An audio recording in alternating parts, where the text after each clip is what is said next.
Fala, torcedor! O Brasileirão tá pegando fogo e a reta final virou um choque direto entre a força mental do Flamengo e o baque do Palmeiras. Tem um título que está praticamente perdido, ele disse que está entregue, ele disse, não sou eu. Até hoje lutamos pelo título e perdemos-lo. Mas independentemente da declaração do Abel, primeiro, esse Flamengo não vai se deixar contaminar por isso. Quando o Botafogo estava com a mão na taça em 23, ele começa a dizer que o campeonato já tinha acabado. E parecia que tinha acabado mesmo. Botafogo em 23, que é diferente do Botafogo de 24. O Flamengo é uma equipe acostumada a vencer. Depois de 4 jogos sem vencer, com apenas um gol marcado contra Mirassol, Santos, Fluminense e Vitória, Abel Ferreira foi para a coletiva e praticamente entregou o campeonato, admitindo que a briga pelo título brasileiro ficou para o Flamengo e jogando todas as fichas na final da Libertadores. Os comentaristas lembraram, não é a primeira vez. É o mesmo modus operandi que ele usou em 2023, quando dizia que o Botafogo já tinha a taça nas mãos. Do outro lado, o debate exaltou o líder. Esse Flamengo, mesmo cansado, pressionado, vindo de Mundial de Clubes, maratona de jogos e polêmicas de arbitragem, mostrou uma força impressionante na reta final. Tudo isso e muito mais, você confere agora. Veja só. Com as 2 mãos na taça, quando o técnico do principal concorrente do Flamengo vai para coletivo, que é um ótimo treinador, faz um ótimo trabalho, mas não deu certo nessa reta final, e diz que o campeonato está entregue. E não pareceu blefe, né? Não pareceu blefe, eu acho que não foi blefe. Eu acho que ele está direcionando todas as baterias para a final da Libertadores. Se eu te falar que nos últimos 2 anos ele fez exatamente isso. Eu acho que... O Abel mais antes, né? Eu posso ter feito, só que nos últimos 2 não é anos essa altura, né, o do time campeonato. dele não estava jogando essa bola no Brasileiro. É o modus operandi do Abel. Ah, sim, mas o time dele nesses últimos anos não estava jogando o que está jogando agora. Pode ser. Ficou 4 jogos sem vencer, fazendo um gol no Mirassol, nenhum no Santos, nenhum no Fluminense, nenhum no Vitória. Então, cara, eu acho que ele, dessa vez, ele não está fazendo jogo de cena, não. Ele está sendo pragmático. Ó, eu tenho um título que está praticamente perdido, ele disse que está entregue, ele disse, não sou eu que estou inventando. Eu não acho que seja jogo de cena, não. Acho que é uma tática, mas já a gente debate mais sobre isso. E ele vai jogar as baterias todas para ganhar a Libertadores. Exato. Agora, para ganhar a Libertadores, ele vai ter que jogar tudo que ele não jogou nos 4 últimos jogos. Mas eu acho que é exatamente isso. Ele está falando o que falou de forma pensada, visando ao jogo de sábado. Mas já a gente fala mais sobre isso. PC, boa tarde, bem-vindo. Salve André, Coutinho, Lédio, quem nos acompanha. Independentemente do que está por trás das declarações do Abel, eu prefiro focar naquele que lidera o campeonato e que certamente não vai se deixar contaminar, tem aí uma estratégia do Abel ou não.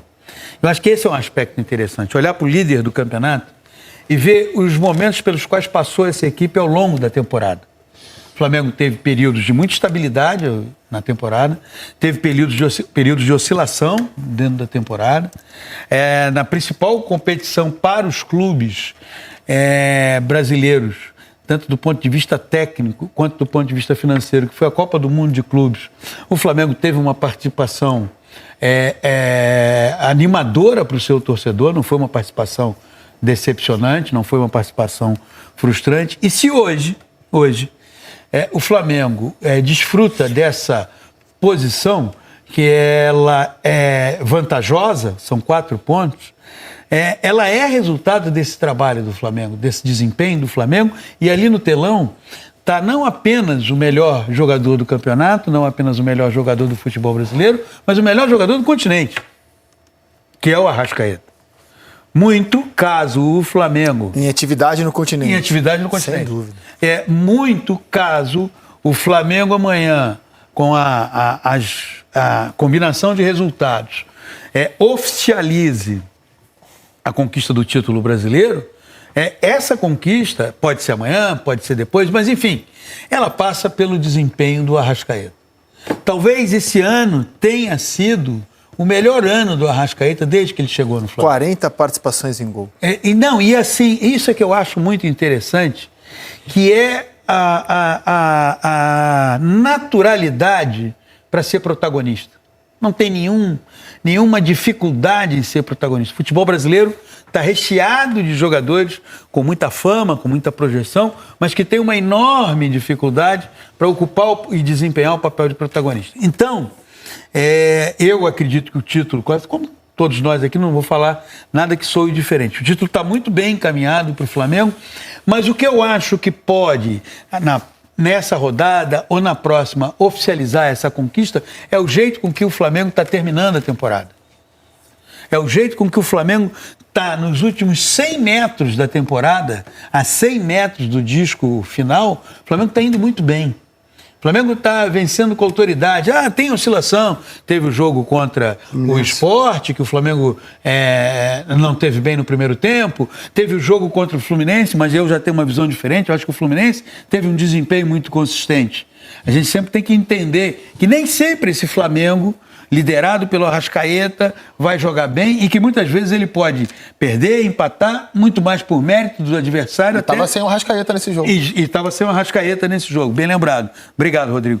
Muito mais por mérito do adversário até do que demérito. Mas acho que, independentemente da declaração do Abel, que nem considerei a que mais me chamou a atenção no pós-jogo de sábado. No pós-jogo de sábado me chamou muito mais a atenção o que ele falou sobre o Flaco Lopes. Né? Mas isso a gente vai debater daqui a pouco. Mas independentemente da declaração do Abel, primeiro, esse Flamengo não vai se deixar contaminar por isso. Esse elenco tem uma... Aí, meu amigo, você tem que olhar e ver assim, mas que elenco, que perfil de elenco o Flamengo formou esse ano? Olha o perfil de elenco que o Flamengo formou esse ano. Você tem um Arrascaeta brilhante, né? Todas as luzes estão ali. Cara, mas você tem Saúl, Jorginho... Danilo, Alexandro, Carrascal, o Pulgar. O Flamengo foi formando um elenco, volto a dizer, vai oscilar, vai perder, porque isso é do futebol. Mas é gente com muita maturidade. É gente com... ouvi. E aí? E acho, assim, uma coisa muito impressionante, o Flamengo estar nesse momento a 4 pontos do segundo colocado e muito próximo de levantar o caneco, e tendo feito o jogo que fez sábado, um dos melhores do Flamengo no campeonato, Sim, atuação, né? Muito bem. E do Arrasca também. Que, aliás, eu acho que até eu vinha com uma certa moderação para... Já dá para cravar tranquilamente que ele é o maior estrangeiro da história do futebol brasileiro, né? Eu não estou dizendo que ele é o melhor tecnicamente. É possível que o Pedro Rocha, que o Dom Elias Figueroa tenham sido jogadores mais especiais do que hoje é o Arrascaeta, pensando a nível internacional. Mas em termos de importância e a longevidade de quantos anos esse cara está entregando... Eu tinha pensado nisso, mas eu creio que sim. Eu acho que não tem mais discussão. Pelo que ele fez aqui no Brasil, né? Eu acho que, pelo por Cruzeiro exemplo, e pelo Flamengo. A gente já teve caras que são muito maiores do que ele na história do futebol internacional. Claro. Que passaram aqui. O Seedorf no Botafogo, por exemplo, é um o cara Pedro Rocha é maior do que ele. Né? O próprio Forlan, outro uruguaio que chegou longe com a seleção uruguaia. Só que o que fez aqui no Brasil, em termos de longevidade... a gente não vai falar só do Flamengo, vai falar também que ele fez no Cruzeiro, ganhou 2 bicampeão de Copa do Brasil, Cruzeiro, fazendo gol na final. Uma delas viajando quase um dia inteiro depois de jogar no Japão. Eu acho que é tranquilo. O André levantou, é interessante. Eu acho que é tranquilo. Ele é o... Eu vinha tratando o assunto com muita moderação, porque é difícil cravar essas coisas, né? Porque você vai ter um recorte de tempo, né? Que por exemplo, eu vi o Pedro Rocha jogar no São Paulo. Então, por isso que eu não estou me pegando à qualidade do jogador, assim, quando eu digo não o melhor. Figueroa no Inter, enfim. Agora, eu acho que ele não é o melhor, mas ele é o maior estrangeiro em atividade no futebol brasileiro. Talvez seja o melhor também. Gente, é o melhor jogador do continente. Sim. Não é só do... O Arrascaeta é o craque do Campeonato Brasileiro? Sim. Do continente hoje? Isso sim. Quem é o melhor jogador de atividade no Brasil passa a ser automaticamente o melhor jogador de atividade no continente. Então, o Arrascaeta, e já há algum tempo, acho que ele Cara, enfim, tá jogando muito. Mas voltando, eu queria falar da força mental desse time. Eu só abri um parênteses dos estrangeiros. A gente faz uma tier list, coloca Rincon, Tevez, D'Alessandro, dezembro e janeiro Romerito, e eu acho que o Arrascaeta estará. Pro gremista, o De Leon, entendeu? Poxa, o De Leon tem um Perfumo do Cruzeiro, mas eu acho que ele estará. Anotar essa Não, vamos fazer, mas ele estará no topo. Não pode esquecer do Pet, senão ele vai brigar com a também, gente. muito importante, mas ele estará no topo. Sorin, Lugano, Dario Pereira e tantos outros. Rodolfo Rodrigues e tantos outros. Doval, que eu já falei, e tantos outros. Mas ele estará nesse topo. Mas eu queria falar uma coisa porque, como jornalista, assim, fiquei inquieto nessa situação do Palmeiras. Assim, o campeonato parecia encaminhado para o Palmeiras porque tem um clichê de força mental. O time do Abel não vai perder pontos. O Flamengo perde pontos que o Flamengo não perde. Era o clichê em vigência, se não falado, pensado pela maioria das pessoas.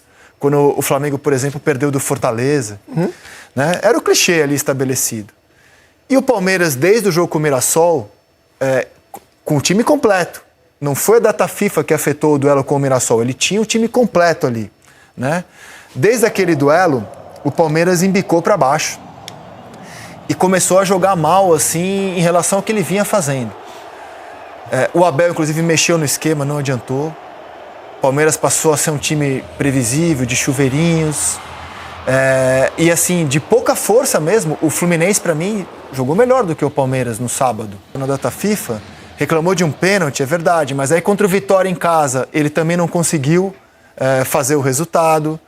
E a explicação mais óbvia que vem à mente é esgotamento mental. Né? Você tem uma temporada extenuante, número de jogos absurdo. Teve uma LDU no meio do caminho. Passa por uma Copa do Mundo em que você enfrenta por um mês os times da elite do futebol mundial, uma grande pressão, as turbulências. Acontece que o Flamengo passou pelos mesmos problemas do Palmeiras. Então, se a gente for justificar isso para a queda do Palmeiras, a gente tem que usar isso para aplaudir o Flamengo. Posso citar um Porque terceiro? ele chega nessa reta final com todos esses problemas, extenuado, pressionado, cansado, e consegue fazer sábado uma exibição de gala, coisa que o Palmeiras há um tempo não consegue fazer. Então, assim, se a gente usar desse clichê que eu acho que é razoável usar, faz muito sentido para falar do Palmeiras, vou usá-lo para aplaudir o que o Flamengo fez sábado, nessa reta final de temporada, jogando fino contra o Bragantino. Perfeito, eu estou totalmente de acordo contigo, mas você sabe que eu pensei isso sobre um terceiro time, que, óbvio, a gente está falando da disputa do título, mas eu acho que cabe o parêntese,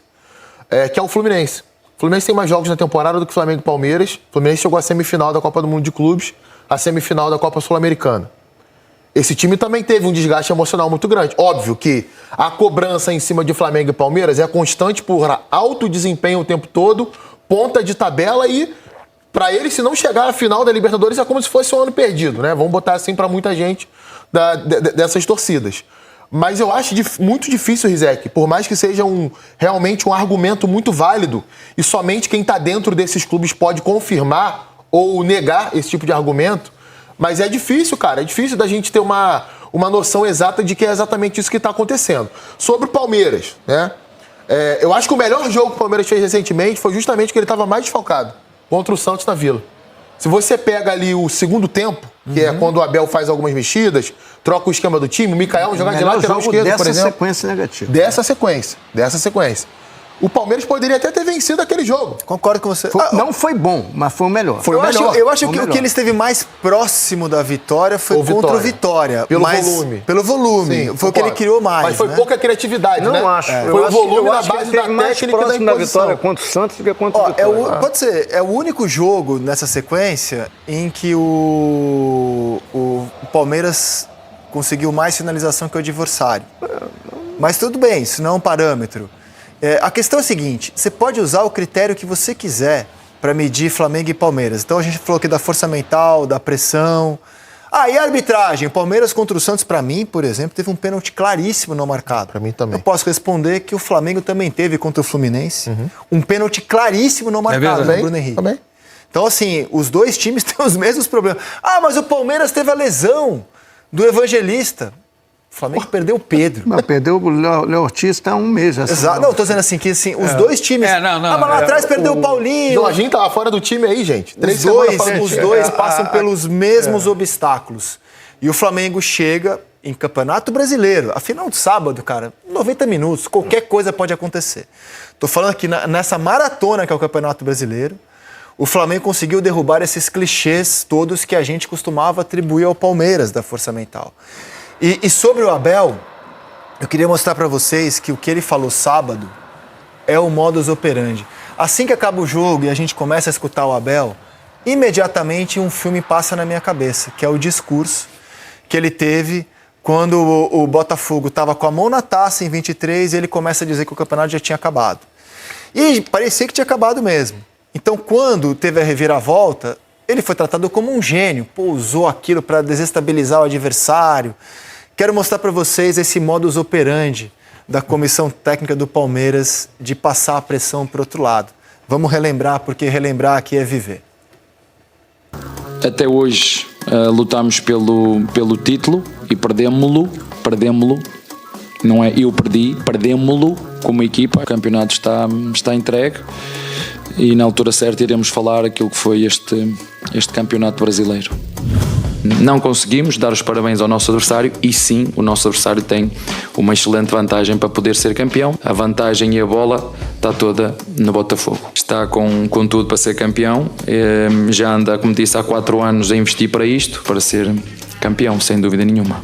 Parabéns ao nosso adversário, que neste momento tem tudo para poder ser campeão. Está fora da Copa, só tem que se preocupar com o Brasileirão. O Botafogo tem uma margem super confortável para perder jogos e ainda continuar na frente. Não altera nada daquilo que eu disse em relação ao Botafogo. Acho que tem tudo para ser campeões este ano. E é a única equipa que depende deles para ser campeão.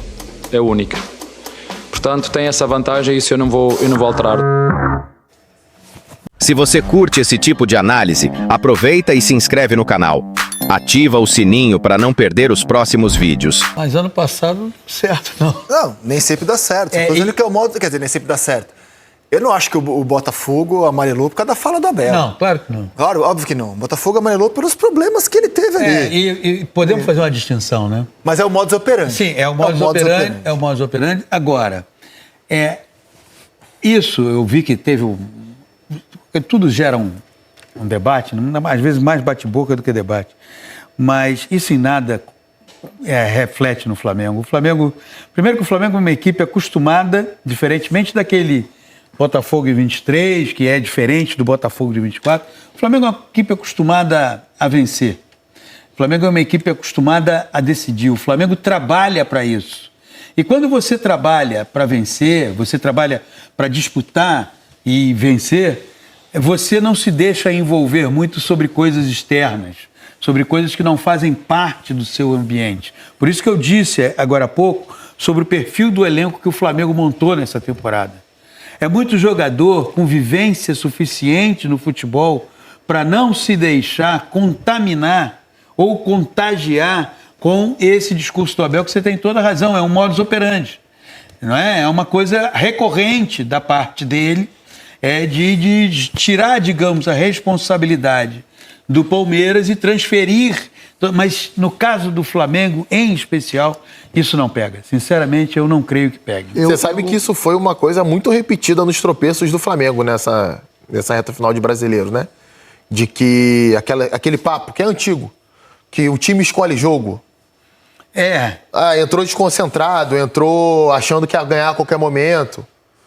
Assim, eu acho que em algum momento, todas as equipes do mundo, elas podem sofrer com isso.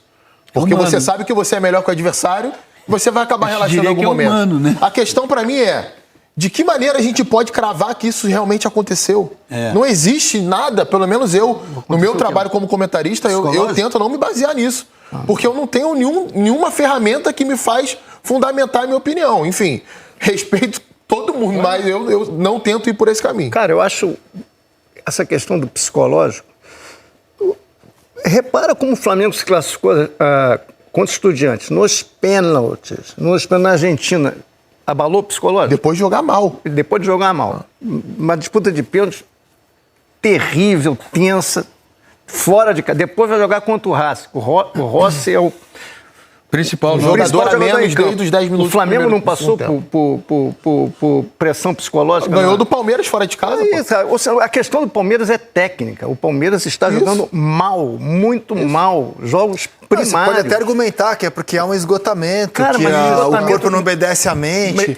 Só que o Flamengo tem o mérito, se isso for verdade, de ter superado esse esgotamento. Chega nesse momento do campeonato, da temporada, quase todo mundo está com esgotamento. Até quem está embaixo. Até a gente. Não, com certeza, mas a gente não está na pauta. Mas isso é uma outra discussão. A gente pode até fazer um programa especial sobre isso. Agora, eu fiquei sabendo, Led, que amanhã acaba o Mercúrio retrógrado. Amanhã vai melhorar. Você vai acordar levinho. Eu estou sempre na pressão. Agora é o seguinte, cara. Pressão tem para todo mundo. O Vasco não está na pressão? Tá. O Vitória não está na pressão? Então, Lédio, é por isso que, só para corroborar o que você está falando, não te chamou a atenção que ele falou do Fla? Sim. Para mim foi a coisa... Não é a primeira vez, hein? Para mim foi a coisa mais emblemática. Ele não está a fazer o que é pedido. Vou aqui dizer, não separei, mas assim, acho que vocês vão lembrar de memória. É outro modus operandi do Abel. Com o Flaco. Isso. Ele sempre provocou o Flaco publicamente. Desde que o Flaco chegou, ele falou, Flaco junto com outro argentino que veio, que agora está no... Merentiel. Não estão preparados ainda, tem que dar tempo. Criticava publicamente o Flaco. Você lembra que ele chegou a falar que o Flaco não parecia argentino? Exato, não que tinha faltava sangue. Garra a ele. Isso. Mas então, isso assim, aí eu acho também o modus operandi. Isso e aí legal, eu acho que o Abel, nesse caso, eu acho que o Abel detectou, estou especulando, que o Flaco reage bem a esse tipo de coisa e está cutucando o Flaco. Eu acho que a cutucada foi pública. Mas então, ele sempre cutucou o Flaco publicamente e o Flaco responde. Verdade. E o Flaco responde. Isso eu acho... Então eu acho, como assim eu tenho o Abel em alta conta como estrategista, né, esse modus operandi dele, na minha opinião, na minha interpretação, é você mirar para o cenário em que, de fato, o Campeonato Brasileiro está encaminhado, não quer dizer que está vencido. E você tentar falar para o seu elenco que, vamos respirar um pouco de brasileiro. Tira a pressão, né? Não vamos nos cobrar tanto em algo que está muito difícil e vamos tentar olhar para aquilo que está meio a meio, que é sábado, nesse momento. É muito válida essa estratégia. Né? Eu acho que é realmente algo nesse sentido. É um ponto que eu concordo.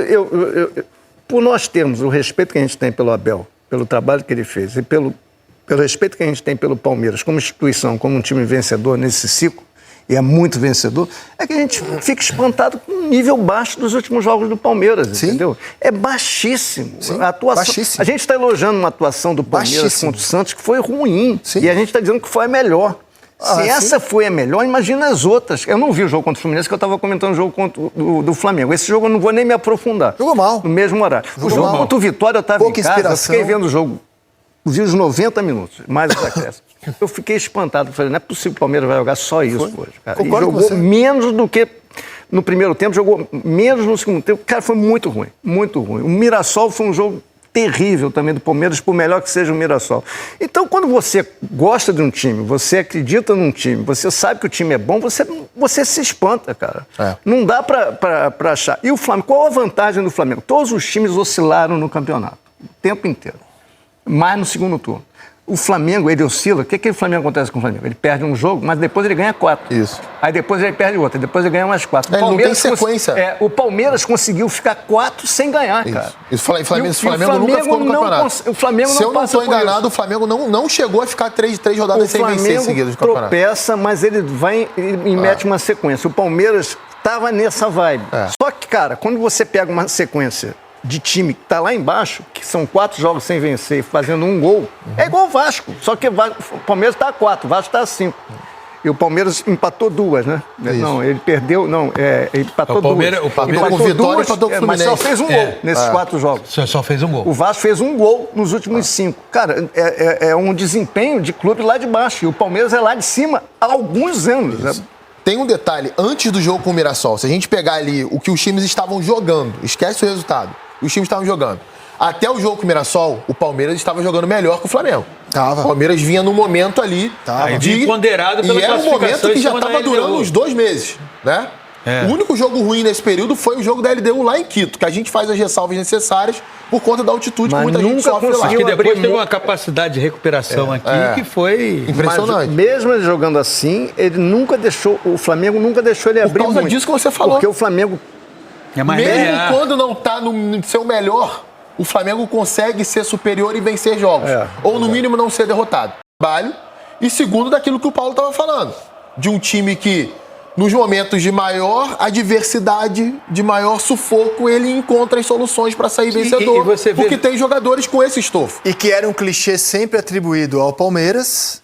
O time que supera as adversidades, que sabe de onde tirar, o treinador que tem o elenco na mão, e aí, que acha soluções. Vamos fazer uma meia-culpa disso? Eu acho que Rápido. o Palmeiras continua tendo tudo isso como arma.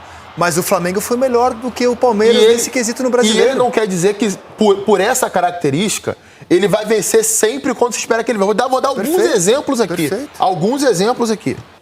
Semifinal da Libertadores contra o Boca Juniors dentro de casa. Eliminaram dentro de casa. Eliminação para o Flamengo na Copa do Brasil, dentro de casa, do ano passado também. Botafogo, Campeonato Brasileiro e Libertadores, dentro de casa. Paulista. Corinthians, São Paulo, Copa do Brasil. É óbvio que tem muito sucesso. Corinthians, Copa do Brasil. É claro que tem muito sucesso, tem muita coisa positiva. Mas isso se criou um mito, né? Uma situação que não. Esse Palmeiras, dentro de casa, ele vai ganhar de todo mundo. Ele vai vencer qualquer jogo decisivo. Não é por todas, tem mais chance de ganhar. E outra coisa, gente... Assim como o Flamengo também pode fraquejar contra o Atlético Mineiro. Pode perder. Não podemos olhar para a campanha do Palmeiras no Brasileiro. Digamos que termine... Com essa diferença. Assim, vai. Eles perdem os 3 jogos. 70 pontos é um ano que dá... É uma pontuação que dá título. Sim. Tem campeão com menos pontos. O Flamengo fez 68 em 2009. Então, então assim, é vice-campeão brasileiro de pontos corridos. Claro que é dar certo não é só ser campeão. O Palmeiras disputou o título brasileiro. A gente não está discutindo a campanha. E está na final da Libertadores. A gente está discutindo a sequência. Então, assim, não dá para dizer que o Palmeiras deu errado esse ano. Não dá. O Mansur fez um artigo para o Globo, e eu também já falei muito sobre isso. É um ano em que começa com as duas potências do futebol brasileiro e sul-americano claramente despreparadas para perder título. Eu sei que ninguém está preparado para perder título, mas é um ano em que não se aceita. Pega o Flamengo. O Flamengo não aceita terminar o ano sem nenhum título. E um já está bem encaminhado. O Palmeiras é a mesma coisa. Xingaram o Abel quando o título ainda estava em disputa, chamaram ele de burro. Você tem alguma dúvida de que se o ano terminar com o Flamengo campeão brasileiro, como está encaminhado, e campeão da América, vai ter uma turbulência para o Abel? Nenhuma dúvida. Mas a campanha que eles fazem e disputar mais uma final de Libertadores, não dá para dizer que o time que será vice teve um ano ruim, uma porcaria. Pode ser frustrante. Eu citei o jogo... Mas avaliar o trabalho do Palmeiras no Brasileiro mesmo como ruim, porque o título deve ir para Gávea. Não, ruim não é, mas vai ficar um final melancólico e frustrante. Pela perda do título e pelo tamanho do Palmeiras, o investimento. Claro. Mas a questão é o seguinte... Perdeu um título que, para mim, parecia muito encaminhado. Mas aí, assim, você não pode pegar isso e avaliar o trabalho por isso. É o que você está dizendo e eu concordo totalmente. A gente não pode também sair de entrar por exemplo, eu renovaria com o Abel perdendo os 2 títulos. É claro que eu renovaria. Agora, eu não sei se vão renovar, porque vai ter uma turbulência. Vai saber. Eu acho que vai renovar porque a Leila já se mostrou não imune a isso, tá? Ninguém é imune a isso, mas ela é menos influenciável do que a Leila sim. A Leila sim. Tô falando de ambiente no Allianz Parque, torcida. Se ele vai querer continuar, porque ele não esquece que foi xingado. Ele não esquece que foi xingado. O que eu acho importante é a gente não entrar na seguinte esquizofrenia. Salvo engano, a gente estava elogiando o Palmeiras bastante até o dia 5 de novembro contra o Mirassol. Acho que o jogo foi dia 5 de novembro. Então, não dá para sair. Hoje é dia 24 de novembro. São 19 dias. Eu me sinto desonesto de sair da seguinte análise. Olha como o Abel reconstruiu o Palmeiras, como ele descobriu a dupla de ataque, como o time está funcionando, como o time está jogando bem. Inclusive até melhor do que o Flamengo, naquele momento do campeonato. Para 19 dias depois, achar que nada presta porque o time fez 4 jogos ruins em sequência. A gente tem que entender dentro de uma data FIFA, inclusive. Mas só uma coisa, mas assim, a gente pode sempre olhar a fotografia do momento. O Palmeiras vinha jogando muito bem até ali e não está jogando bem agora. Olhar para os últimos 4 jogos e detectar que o time ficou sem repertório, abusou de bola aérea. Isso não apaga o resto da temporada. Não apaga, mas assim, é inegável que nesse momento o Palmeiras está sem repertório. O Colete falou. você bem, entender André, por que está acontecendo isso naquele momento. Veja bem, isso não apaga para nós quatro. Se você levar para o lado do Flamengo, se por acaso o Flamengo não ganhar o Campeonato Brasileiro, se por acaso o Flamengo não ganhar a Libertadores, o Felipe Luiz seguramente é o pior técnico do mundo. Essa semana ele já era para muita gente. As análises, quando o Flamengo perde para o Fluminense, num jogo que o Fluminense foi melhor, se você observa, o Fluminense teve pouquíssimos méritos. O Flamengo é que errou aqui e ali, por isso o Fluminense ganhou. As análises estão condenadas... Aliás, é o time da semana, hein? Dominou o Flamengo, merecido, apesar de um erro crasso de arbitragem. Sim, mas venceu merecidamente. Venceu merecidamente e jogou muito bem contra o Palmeiras. Poderia ter vencido o Palmeiras, São inclusive. Paulo. Né? Mas eu acho que a análise ela está sempre ela tá contaminada pelo resultado final, não é?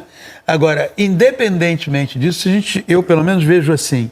A impressão que eu tenho é que o Lédio tocou num ponto muito interessante. Houve uma queda técnica dos jogadores. Enquanto a gente pega o Flamengo e você vê uma... Agora é a sua vez de opinar. Você acha que o Abel Ferreira fez certo em praticamente entregar o Brasileirão para tirar a pressão do Palmeiras e focar todas as forças na final da Libertadores? Ou acredita que essa postura derruba ainda mais o time e só evidencia a queda técnica nessa reta final, enquanto o Flamengo cresce e bota as duas mãos na taça com a Arrascaeta comandando tudo? Valeu por assistir. Se ainda não se inscreveu, aproveita agora, ativa o sininho e compartilha com a galera do futebol.